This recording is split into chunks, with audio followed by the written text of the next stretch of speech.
कहानी की शुरुआत होती है हमारे एमसी एलेक्स से, जो बचपन में एक आम लड़का था और कैपिटल में फिशिंग करते हुए अपना टाइम पास करता था। तभी वहाँ एल्डिस नाम का एक फ्लैशी मैजिशियन आता है और उससे पूछता है कि क्या उसे मैजिक में इंटरेस्ट है। एलेक को पहले लगा कि शायद ये कोई स्कैमर है, पर एल्डिस सच में उसे मैजिक सिखाना चाहता था। वो एलेक को समझाता है कि स्पेल कास्ट करते वक्त उसे अपने फ्यूचर फ्रेंड्स के बारे में सोचना चाहिए, जिन्हें वो मॉन्स्टर से बचाएगा। एल्डिस का टीचिंग मेथड थोड़ा अजीब था, पर एलेक ने बड़ी जल्दी मैजिक सीख लिया। एलेक को गुस्सा आता था कि उसे एक पूरा दिन सिर्फ एक स्पेल सीखने में लग गया, जबकि एल्डिस बुदबुदाता था कि नॉर्मल लोगों को यही स्पेल सीखने में 1 महीना लग जाता है। एलेक और स्पेल सीखना चाहता था, पर एल्डिस उसे दिन में सिर्फ एक ही स्पेल सिखाता था और बाकी टाइम फिशिंग में वेस्ट करता था। एक दिन फिशिंग करते वक्त एल्डिस ने एलेक को बताया कि उसके अंदर मैजिक का बहुत बड़ा टैलेंट है और वो आगे चलकर एक महान मैजिशियन बनेगा।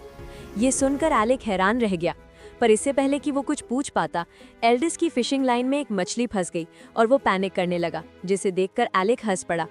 वक्त बीतता गया और उनकी स्टूडेंट टीचर लाइफ चलती रही, पर एक दिन अचानक एल्डिस ने बताया कि वो कैपिटल छोड़कर जा रहा है। एलेक की सुनकर पूरी तरह टूट गया। जाते जाते एल्डिस ने उसे एक आखिरी एडवाइस दी, अगर फ्यूचर में तुम्हें कोर्ट मैजिशियन बनने का मौका मिले तो उसे मना कर देना। एलेक समझ नहीं पाया कि उसने ऐसा क्यों कहा। एल्डिस ने बताया कि एलेक की माँ ने उस पर एक बड़ा एहसान किया था और वो उसे मैजिक सिखाकर बस अपना कर्ज चुका रहा था। इसके बाद एल्डिस चला गया।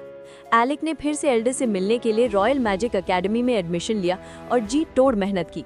वहाँ उसे पता चला कि एल्डिस भी इसी एकेडमी का टॉप स्टूडेंट था और बाद में कोर्ट मैजिशियन बना था, पर कुछ ही सालों में उसे निकाल दिया गया था। एलेक समझ गया कि एल्डिस ने उसे मना क्यों किया था, पर फिर भी सिस्टम को बदलने और एल्डिस को गलत साबित करने के लिए एलेक ने कोर्ट मैजिशियन बनने का फैसला किया और अपनी मेहनत से वो कोर्ट मैजिशियन बन भी गया। लेकिन उसे एल्डिस की बात मान लेनी चाहिए थी। सीन शिफ्ट होता है एक डंजन में, जहां प्रिंस रेगुलस अपनी पार्टी के साथ था। वो एलेक को पार्टी से फायर कर देता है। रेगुलस उसे यूजलेस कहता है क्योंकि वो हमेशा पीछे खड़ा रहकर सिर्फ सपोर्ट मैजिक यूज करता है, जबकि बाकी मेंबर्स मॉन्स्टर से लड़ते हैं। रेगुलस उसे इंसल्ट करते हुए कहता है कि वो कोर्ट मैजिशियन कहलाने के लायक नहीं है। एलेक समझाने की कोशिश करता है कि वो सपोर्ट मैजिक क्यों यूज करता है, पर प्रिंस कुछ सुनने को तैयार नहीं था। पार्टी की फायर मेज लेनी भी प्रिंस की हाँ में हाँ मिलाती है और एलेक को कावर्ड कहती है। वो बताती है कि उन्होंने उसे अब तक सिर्फ किंग के ऑर्डर की वजह से बर्दाश्त किया था। प्रिंस रेगुलस ने एलेक का कोर्ट विजर्ड रोब छीन लिया और उसका डैगर भी ले लिया, ये कहकर कि कॉमनर्स को वेपन्स रखने की परमिशन नहीं है। एलेक पूरी तरह से डेविस्टेटेड था, पर फिर भी वो प्रिंस की मदद करना चाहता था। उसने डंजन के लोअर फ्लोर्स के लिए कुछ नोट्स बनाए थे जो प्रिंस के काम आ सकते थे। अगले दिन एलेक महल पहुंचता है, पर गार्ड्स उसे रोक देते हैं क्योंकि अब वो कोर्ट मैजिशियन नहीं रहा। तभी लेनी वहां आती है। एलेक उसे रिक्वेस्ट करता है कि वो ये नोट्स किंग तक पहुंचा दे। लेनी वो नोट्स लेती है, पर एलेक के सामने ही उन्हें फाड़कर पैरों तले कुचल देती है और गार्ड्स को उसे बाहर फेंकने का ऑर्डर देती है। एलेक सड़क पर अकेला, जॉबलेस और होपलेस खड़ा था। उसे एहसास हुआ कि एल्डिस सही था। तभी उसे एक जानी पहचानी आवाज सुनाई देती है। वो पीछे मुड़ता है तो देखता है कि योरहा, जो अकेडमी के दिनों में उसकी दोस्त थी, उसे देख रही है। योरहा दौड़कर आती है और उसे गले लगा लेती है। एलेक उसे बताता है कि कैसे उसे प्रिंस की पार्टी और कोर्ट मैजिशियन की पोस्ट से निकाल दिया गया था। ये सुनकर योरहा का खून खौल उठता है और वो किंगडम के भेदभाव वाले सिस्टम को कोसने लगती है। पर फिर वो एलेक से कहती है कि ये तो अच्छा हुआ कि उसे फायर कर दिया गया। एलेक हैरान था। योरहा उसे हाथ दिलाती है कि उसने प्रॉमिस किया था कि एक दिन वो एलेक को अपनी पार्टी में शामिल करेगी। योरहा बताती है कि वो कैपिटल में सिर्फ एलेक को ढूंढने आई है ताकि वो उसके साथ मिलकर डंजन्स कॉन्कर कर सके। वो उसे बताती है कि उसे अपनी टीम में सिर्फ एलेक चाहिए, कोई और मैजिशियन उसकी जगह नहीं ले सकता। एलेक ये सुनकर इमोशनल हो जाता है और उसका ऑफर एक्सेप्ट कर लेता है। योरहा उसे अपनी ए रैंक्ड पार्टी लास्टिंग पीरियड में वेलकम करती है।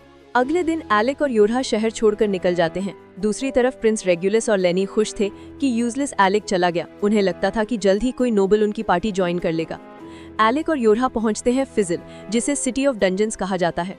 योरहा फौरन एलेक को अपनी पार्टी में रजिस्टर कराने के लिए गिल्ड ले जाती है, पर वहां रिसेप्शनिस्ट उन्हें मना कर देती है। रूल ये था कि योरहा की पार्टी फ्लोर 30 से नीचे जाती है और एलेक को ज्वाइन करने के लिए कम से कम 2 साल का गिल्ड एक्सपीरियंस चाहिए। योरहा को गुस्सा आ जाता है, पर रूल्स तो रूल्स थे।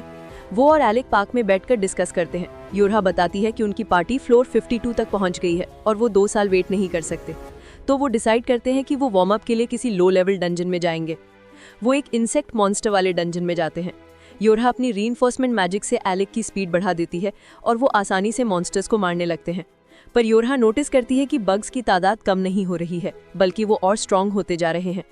एलेक समझ जाता है कि डंजन में कुछ गड़बड़ है। योरहा अपनी शील्ड एक्टिवेट करती है और सीधा नेस्ट की तरफ भागने लगती है। एलेक उसे रोकता है कि ये डेंजरस है, पर योरहा उसे कहती है, तुम्हारी धार कम हो गई है एलेक। पुराना एलेक होता तो ये मॉन्स्टर्स उसके लिए कुछ नहीं होते। मुझ पर भरोसा रखो और अपने असली रूप में वापस आओ। एलेक को रियलाइजेशन होता है। उसे एल्डेस्ट की बात याद आती है कि फ्रेंड्स को प्रोटेक्ट करना ही मैजिक का असली मकसद है। उसका कॉन्फिडेंस वापस आ जाता है। वो फायरबॉल से मॉन्स्टर्स को उड़ाना शुरू करता है। जब मॉन्स्टर्स का एक बड़ा झुंड उन पर हमला करता है तो योरहा बैरियर लगाती है ताकि एलेक को अपना अल्टीमेट स्पेल कास्ट करने का टाइम मिल सके। एलेक एक powerful wide area spell cast करता है जो एक ही झटके में सारे बग्स को राख बना देता है। पर तभी जमीन हिलने लगती है और एक विशालकाय अर्थवर्म मॉन्स्टर बाहर आता है और योरहा पर हमला कर देता है। एलेक चिल्लाता है, योरहा शील्ड एक्टिवेट करो। योरहा बिना डरे शील्ड लगाती है और एलेक एक फायर सर्पेंट समन करता है जो उस जायंट वर्म को जलाकर खाक बना देता है। योरहा पूरी तरह सेफ थी। वो एलेक के पास आती है और कहती है, तुम अभी भी वही स्ट्रॉन्गेस्ट अटैक मेज हो जिसे मैं जानती थी। योरहा को अकेडमी के वो दिन याद आ जाते हैं जब एलेक ने अकेले एक 5 सिर वाले ड्रैगन को एक ही स्पेल में उड़ा दिया था। उस दिन उन्होंने फ्लोर 68 क्लियर करके रिकॉर्ड बनाया था और अब एलेक अपनी पुरानी लेजेंडरी पार्टी के साथ फिर से जुड़ने के लिए तैयार था।